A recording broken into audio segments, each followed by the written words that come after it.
according to the limited information we have about the crime, there's no sexual assault or sexual attack in the case of Abby and Libby. We know that there are some sexual elements there. The girls were undressed at one point during the crime. We don't need to have a physical sexual assault or attack to consider this crime as a sexually motivated murder, right? In the mind of these killers, the aggression or the murder itself, the violence when committing the act is enough to have sexual gratification, right? And in the mind of these killers, one thing that is interesting to me is not the murder itself, is what they do after the murders. So that point, that element, for example, why was Levy left in that degrading position? Why there were some sticks there? So that's, I think, it's not just for me, for everyone here. It's really interesting. It's making our brains turn a little bit. And we know that for some type of killers, the act of murder is not it's not enough to have sexual gratification. They need like additional stimulation. So that's why they play. Let's say, if I can use that word, with the victims. They put some elements around them. They discard or dispose the victims in some type of degrading way.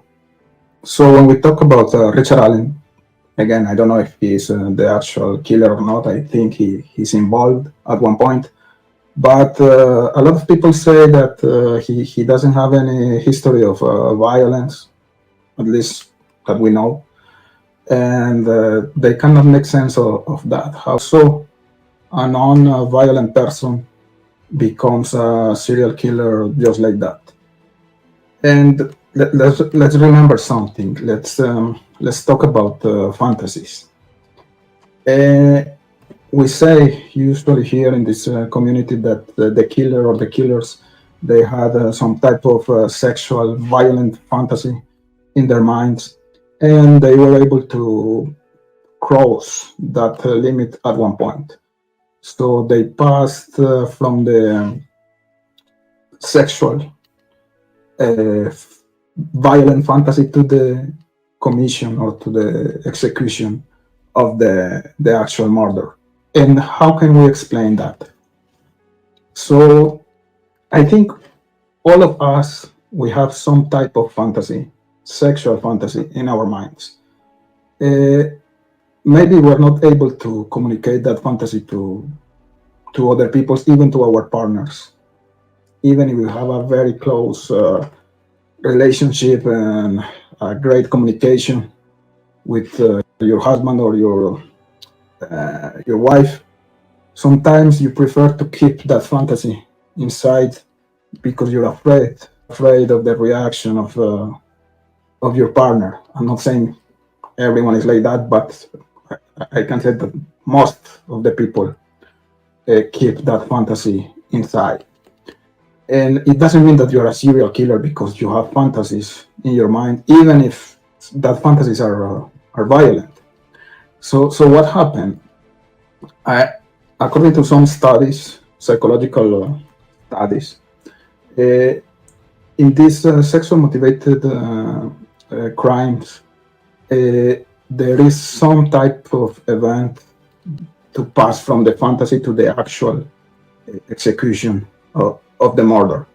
That can be something as simple as people who just lost their jobs, or a relationship that is ended, or some major event like your house is on fire, or you went bankrupt, something like that.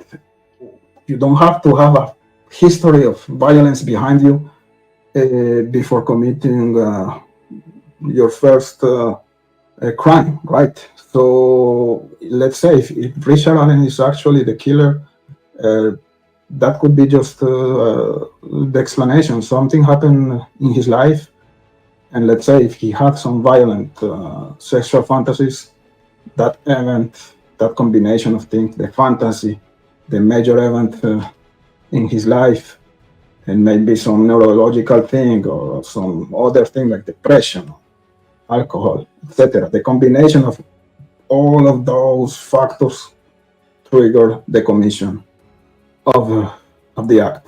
I'm just playing the side of is that theory valid, that you have to have a history of violence behind you to be able to commit the crime? Not necessarily. I'm not saying he is the killer. I think he's involved, but I don't know if he's the only one, or if he was just the one in charge of the kidnapping scenario, or if there was other people with him at the same time or at a different time committing the crimes. So let's see. So another random thought I have here is related to Delphi, is concerning our generation. Well, what do I mean by that? Our generation is a generation that is very permeated by the television and the TV shows, the pop culture, true crime. And it's a generation that is easily offended for nothing. At one point, that's good because you have to make you respect yourself when your rights are not respected. But sometimes that situation is brought to an unhealthy limit, let's say. It's good to put ourselves in the shoes of the other persons. Of course, we have empathy, but sometimes it's too much. So what do I mean by that? In those cases, we see that every time that there's like an overwhelming evidence against some suspect, people are going to try to defend the suspect for nothing, because you don't have enough DNA, you don't have enough evidence here. Sometimes it's true, but sometimes it's not. Like in the case of the Idaho murders, it's clear that the guy is the killer, in my opinion. But we see that there's a lot of people trying to make him appear like he's innocent, and that's a generational situation, in my opinion, because the way we think today is not the same way we think in the past, right? And again, the TV shows, they permeated in part of that. Our brains, our minds, our point of views. So we expect that the actual cases are going to be solved as they are in the TV shows, right? And part of that could be true when you think about the jurors. If they're expecting the crime to be solved as they are used to watch in the TV, maybe they're not going to have a consensus, because one of the jurors is going to say, you don't have enough DNA, or the bullet thing is junk, or whatever. So that's my point. Another random thought.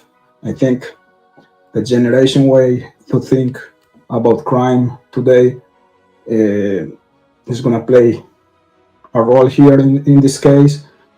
And in general today, you have to have more solid evidence to convict someone than we had in the past. In the past, just a couple of circumstantial evidence was enough to convict someone.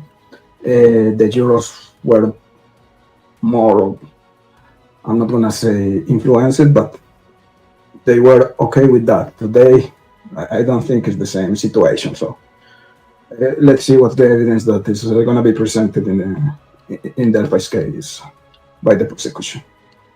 There's a lot of questions to be solved, of course, here in this case. So guys, please remember to hit the like, to subscribe, to share the video. That's gonna help a lot our channel, your channel. Stay tuned. There are some surprises coming soon. We're gonna have Skip Johnson next week. We're gonna talk about the case, and maybe someone very special in this community is gonna be with us. I'm working on that. Let's see if that's gonna happen. Also, on the other side, we're gonna have a show with wife Lilith, Holly, and the farmer. The date is still under discussion, let's say, but it's gonna be soon. So please be with us, guys, and thank you so much for everything. Stay in touch. See you soon. Ciao.